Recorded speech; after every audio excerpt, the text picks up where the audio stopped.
Hi everyone, here today I'm going to tell you about the glassfill rubies.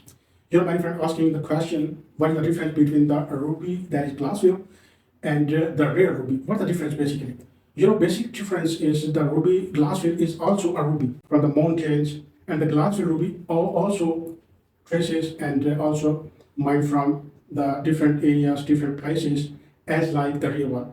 But the difference here, when we see the ruby that is glassfill, it is some material, that external material is added in the ruby inside, where is the cracks, the holes, veins, and specifically cavities inside the stones, and the stone is immature. And after mining, there is no treatment, there is no healing process of this gemstone that is cracked, veined, or something else in the stone. So that is the method to heal up the stone by treating the glass. And the glass is not just glass, that is a chemical. It is used in the highest temperature during during the process of heating and the treatment of the gemstone.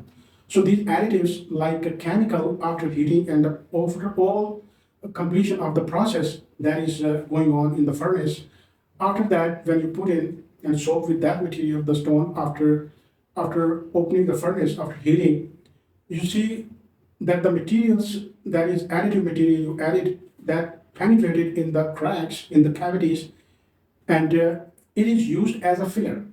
And after filling this material, the furnace, when you switch out the furnace, and after 24 or 36 hours, you have to open the furnace, because we always let it to cool by the natural process, and let it leave for 24 hours or 36 hours to cool down itself, the heating process, the heat is get down, and that is almost cool now, this furnace.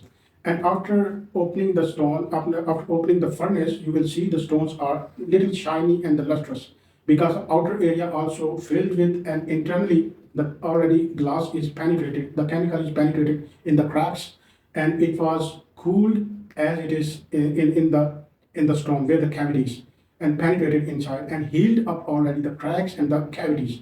So these cavities are filled now. This is the glassfill, and the complete story is the glassfill. Why people doing this? This is the question. And because of immature materials, when you already mined, you already spent a lot of money on mining, and you got a different kind of stones that are not able to run in the market, and you cannot do marketing, you cannot sell them. And the industry level material is also not able to sell. So if you are going to spend a lot of money and you are getting the stone which you are aimed to have a million of dollars, but you are never going to get it regarding this gemstone, and you cannot use as material in the industry. So you will do like this something, that the heal up, the treatment of the gemstone, to fulfill the market as well, and it's a process to run the business of that stone that is not able to sell in the market. So the both things parallel, you can sell your stone easily after this process, and you can fulfill the requirements of the market. So both things you are going to make that. So the next move is after filling and before filling, stone is useless. Stone is very, very cheap. Nobody will purchase it. And after cutting and polishing and glass filling, the stone will be lustrous, beautiful, shiny.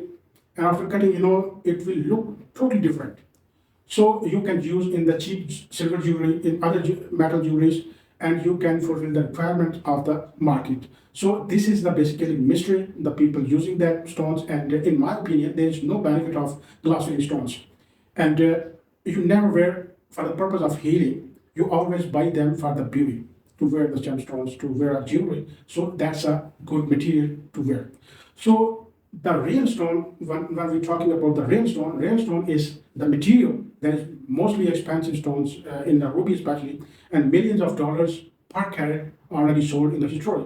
So in the previous videos already we talked about here the millions of dollars when you mine from the mines, and you already got them after cutting and the polishing. Very few pieces you will get that are comparing to that quality, that is the need of the market, and everybody wants to purchase the highest quality stones. So not every stone is the highest quality, not every stone is fetching that kind of prices that are everybody dreaming.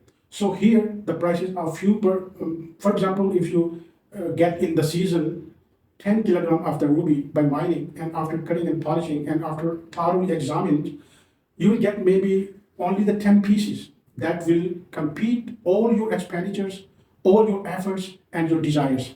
The rest of that, according to the quality, will be sold in the market as people like, as people need it, as people want.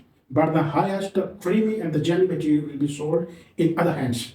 So that material is basically a very high priced and high quality stones.